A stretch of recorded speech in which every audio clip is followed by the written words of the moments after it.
कोणत्याही पात्र असणाऱ्या मतदारांचं नाव हे यादीतून वगळू नये असे महत्त्वपूर्ण आदेश निवडणूक निर्णय अधिकारी एस चोक्कलिंगम यांनी दिलेत. पीक कर्ज व शासकीय योजनांमध्ये दिरंगाई, 4 बँकांना नोटीस. जिल्हास्तरीय बँक सल्लागार समितीची बैठक जिल्हाधिकारी एस कार्तिकेयन यांच्या अध्यक्षतेखाली पार पडली. बैठकीस जिल्हा अग्रणी बँक व्यवस्थापकांसह विविध बँकांचे अधिकारी उपस्थित होते. यावेळी कर्ज वितरण, खाते उघडणीची प्रगती तसेच विविध योजनांच्या अंमलबजावणीचा सविस्तर आढावा घेण्यात आला. बैठकीत बँकांनी देण्यात आलेली उद्दिष्टे 100% पूर्ण करणे बंधनकारक असल्याचे स्पष्ट निर्देश देण्यात आले.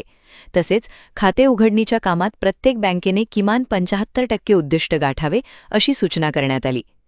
पीक कर्ज वितरण आणि शासकीय योजनांच्या अंमलबजावणीत झालेल्या दिरंगाईबाबत काही बँकांच्या कामकाजावर नाराजी व्यक्त करण्यात आली. यामध्ये Axis bank, Indian overseas bank, Bandhan bank आणि करूर वैश्य बँक यांना नोटीस बजावण्याचे निर्देश देण्यात आले.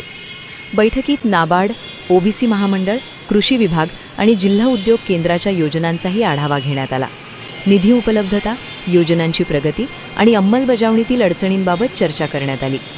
कर्ज मंजुरी किंवा नकार प्रक्रियेत पारदर्शकता राखण्याचे निर्देश देत कर्ज नाकारलेल्या लाभार्थ्यांना त्यामागील कारण लेखी स्वरूपात कळविण्याचे आदेश प्रशासनाने दिले.